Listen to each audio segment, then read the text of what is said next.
Hello दोस्तों। आज के इस एक्सप्लेनर में हम बात करने वाले हैं भाषा के एक बहुत ही इंटरेस्टिंग हिस्से पर। सोचिए, दिन भर में हम कितनी बार चीजों की तुलना करते हैं। कभी किसी मूवी की बात हो रही होती है, कभी किसी गाड़ी की स्पीड की, तो कभी आज के मौसम की। हम लगातार चीजों को कंपेयर करते रहते हैं और इंग्लिश में इस तुलना को सही और सटीक ढंग से करने के कुछ बहुत ही खास ग्रामर मैकेनिक्स हैं। आज हम इन्हीं नियमों को डिकोड करेंगे और समझेंगे कि इंग्लिश में सेंटेंसेस विद कंपैरिजंस असल में काम कैसे करते हैं। तो ये कंपैरेटिव स्ट्रक्चर्स असल में हैं क्या? सिंपल शब्दों में कहें तो ये ग्रामर के वो टूल किट हैं जो हमें ये क्लियर करने में मदद करते हैं कि दो चीजें या दो लोग एक जैसे हैं या फिर वो एक दूसरे से एकदम अलग हैं। जब भी आपको किसी चीज का साइज, उसकी स्पीड, किसी की हाइट या किसी टॉपिक की इंपॉर्टेंस नापनी हो ना, तो बस यही टूल्स काम आते हैं। इन्हें सीखना इसलिए भी बहुत जरूरी है क्योंकि इन्हीं के जरिए हम अपनी रोजमर्रा की बातचीत में चीजों को बिल्कुल सही तरीके से डिस्क्राइब कर पाते हैं।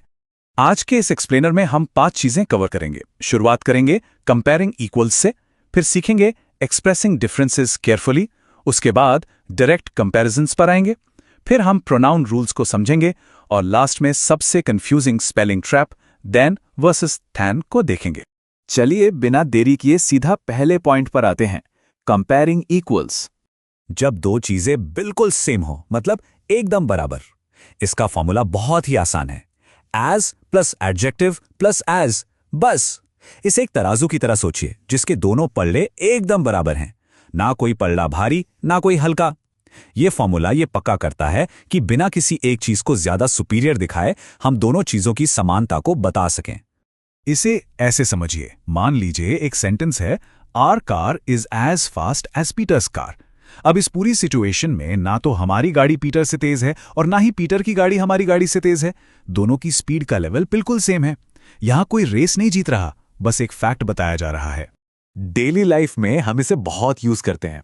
जैसे अगर घरों के साइज की बात हो तो हम कहते हैं my house is as big as yours, या फिर एग्जाम्स में बोलते हैं ना, this exercise is as easy as the last one.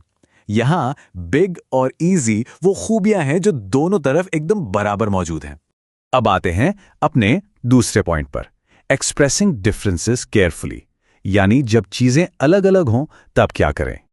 अब देखिए, इंग्लिश में जब चीजें बराबर नहीं होती तो उसे बोलने का एक बहुत ही स्मार्ट और पोलाइट तरीका है, नॉट एज एज। ये एक नेगेटिव स्ट्रक्चर जरूर है, लेकिन इसकी सोशल यूटिलिटी बहुत कमाल की है। आप सोच रहे होंगे कि भाई सीधे सीधे क्यों नहीं बोल देते? क्योंकि ये तरीका बहुत ही न्यूट्रल और विनम्र है। जब आप किसी को सीधे बुरा फील नहीं कराना चाहते, लेकिन ये भी बताना है कि किसी चीज में कोई क्वालिटी कम है, तब ये स्ट्रक्चर बहुत काम आता है। कोई चुभने वाली बात कहे बिना अपनी बात रखने का ये रोजमर्रा की बातचीत का एक बहुत ही सेफ ऑप्शन है। चलिए जॉन का एग्जाम्पल लेते हैं। John's car is not as fast as our car. इस सेंटेंस की खूबसूरती देखिए। हम सब जानते हैं कि जॉन की गाड़ी स्लो है, लेकिन हम सीधे उसे स्लो बोलकर जॉन को बुरा फील नहीं करा रहे। हम बस बहुत ही पोलाइटनेस के साथ कह रहे हैं कि भाई तुम्हारी गाड़ी में हमारी गाड़ी जितनी तेजी नहीं है ना? बिना बुरा लगाए बात कहने का कमाल का तरीका। ये तरीका हर जगह फिट बैठता है। कोई मूवी बोरिंग लगी तो उसे सीधे बोरिंग मत कहिए this film is not as interesting as the book. या फिर मौसम के लिए, today is not as cold as yesterday. बिना किसी बहस या आक्रामकता के अपनी राय रखने का ये एकदम परफेक्ट तरीका है। अब बारी है हमारे तीसरे सेक्शन की, डायरेक्ट कंपैरिजंस, जहां चीजें बिल्कुल साफ साफ कहनी होती हैं। कभी कभी पोलाइटनेस साइड में रखनी पड़ती है और सीधे फैक्ट्स बताने होते हैं। तब एंट्री होती है कंपैरेटिव एडजेक्टिव प्लस देन वाले फॉर्मूले की।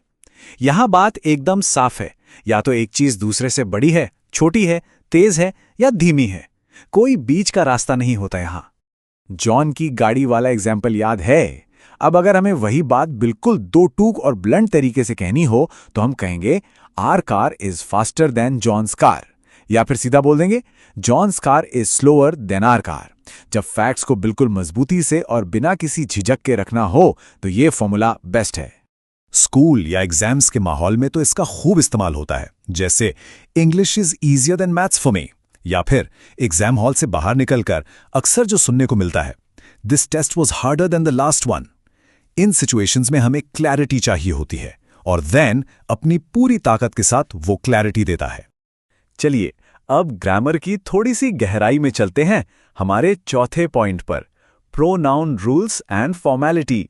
इंग्लिश लैंग्वेज असल में कितनी फ्लेक्सिबल है ये अब आपको दिखेगा। इन वाक्यों को देखिए। एक तरफ इनफॉर्मल तरीका है, जैसे Peter is taller than me, और दूसरी तरफ फॉर्मल तरीका है, जैसे Peter is taller than I M.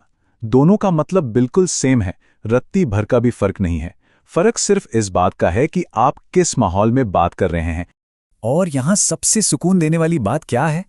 ये दोनों ही फॉर्म्स बिल्कुल सही हैं। दैन मी जैसा छोटा रूप हम रोजमर्रा की स्पोकन इंग्लिश में दोस्तों के साथ बातचीत में यूज करते हैं। लेकिन अगर आप कोई प्रोफेशनल ईमेल लिख रहे हैं या किसी फॉर्मल मीटिंग में हैं, तो दैन आई एम बोलना ज्यादा सही रहता है। चॉइस पूरी तरह से आपके आसपास के माहौल पर डिपेंड करती है। और अब हम पहुंच गए हैं अपने आखिरी पॉइंट पर, then वर्सेस than। इसे ग्रामर का फाइनल बॉस समझ लीजिए। ये एक ऐसा स्पेलिंग ट्रैप है जहां अच्छे अच्छे लोग अटक जाते हैं। देखिए, एकदम सिंपल सा रूल है। जब भी आप तुलना कर रहे हो, दो चीजों को कंपेयर कर रहे हो, तो हमेशा THAN यानी थैन आएगा, हमेशा।